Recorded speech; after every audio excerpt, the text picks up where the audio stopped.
welcome back to Selling Midtown Season 2. We missed you guys. As you can see, we've been busy. So we're gonna show you today how you can live in Midtown, not just how you play in Midtown. We've shown you so many cool places to go eat and drink out in Midtown, but today we're gonna show you how to eat at home in Midtown. So come with us as we go shopping for a dinner in. After selling hundreds of homes in Northern Nevada, Selling Midtown is our absolute favorite. Midtown has everything you want, the best restaurants, bars. Midtown is the coolest place in Reno. I'm Jolie Nava. And I'm James Nava. Join us as we show you what Midtown is all about. First things first, Butcher Boy. This place is amazing if you haven't been here yet. It's locally owned and started in 1974. And this place is all things meat. And if you're anything like the Navas, we love our meat. There was this really cool fridge that was full of Wagyu beef. It had some really unique cuts that are really, really rare. And I've never seen that in any other butcher shop before. To see that in Midtown was honestly a real treat.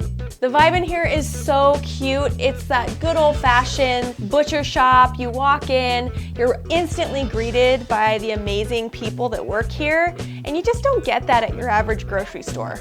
This place has fancy meat, stuff you can't get anywhere, like Wagyu, 100-day aged USDA prime. That's a mouthful, literally. But this place is so cool for that kind of stuff. It really feels like a true butcher shop. Everybody's cutting meat, packaging meat. You just see everybody doing the natural things that a butcher shop should be doing. We were browsing in there, we found some really cool rubs. We really love our rubs, and then this was called Good Shit Rubs. So, of course, you gotta get good shit. So in there they have these really cool stickers, which I love their sense of humor in this shop. They have these Making Bacon stickers with two pigs just going at it, so yeah. Now that I've been spending more time at home, I bought myself a dehydrator, so I thought that I would buy some meat for beef jerky. The lady behind the counter was so helpful and so nice, she even cut it into the perfect jerky slices for me.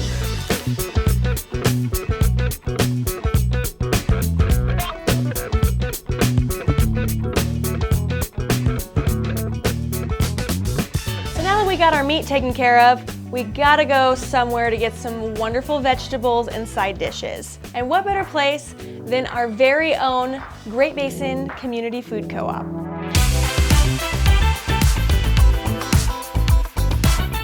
So right when you pull up, this building is really unique. It almost feels like a church. And it's been established and locally owned since 2005. Most people forget that this place even exists because it's nestled right on the edge of Midtown, close to downtown and the river. This place is so cool that it's right in our backyard. What I love is their emphasis on locally sourced foods and beer.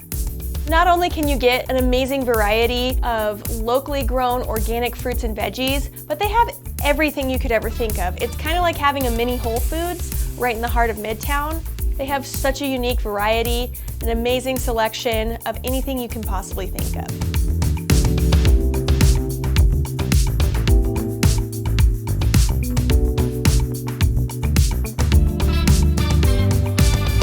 After this, we took a stroll down to Ace's Hardware because we're gonna need something to cook all this food with. Founded in 1924, this place is one of the first locations that Ace's had here in our local area. And if you haven't been to the Midtown location, you should check it out. It's such a cool old building. We just love this place and the vibes and the community that it has. I didn't realize this until we actually started filming, but there's an airplane hanging from the ceiling.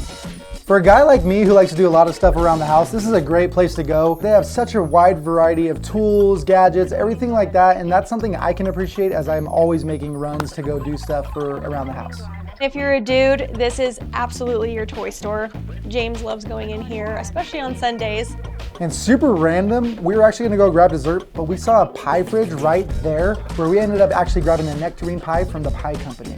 And the employee even recommended that we grill it on our green egg. If you're not cooking on a green egg, you should be. And Ace's is amazing because it's like one of the only suppliers in town that has green egg stuff. We fired up the grill and I remembered that we forgot the wine. So we had to go run to Craft, which was luckily down the street, and grab a nice bottle of wine. And if you haven't been to Craft, they got some of the best selections of alcohol, not just wine, but beer, liquor, all kinds of stuff from around the world.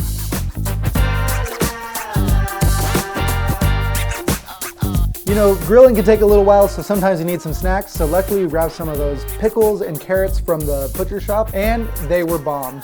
Once we started grilling, you know you can't skip out on your favorite drink. When you got a family, sometimes time is of the essence, so luckily for the butcher shop, they already had the tri-tip pre-marinated, so I was able to throw it right on the grill. And boys, don't forget those sear marks.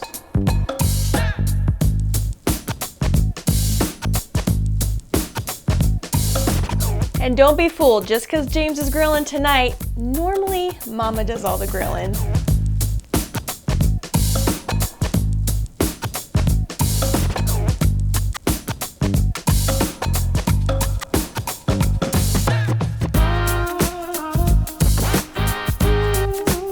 Now that we've got 2 kiddos, it's not as common for us to go out and eat. If you're a parent, you know what I'm talking about. So we do a lot more home-cooked meals, which I personally love the most. I love sitting around the dinner table with my 2 daughters and my husband, talking about our days, and sharing a meal together is so special to us. To me personally, there's no better time than getting around the dinner table with your family and just enjoying a meal, talking and laughing.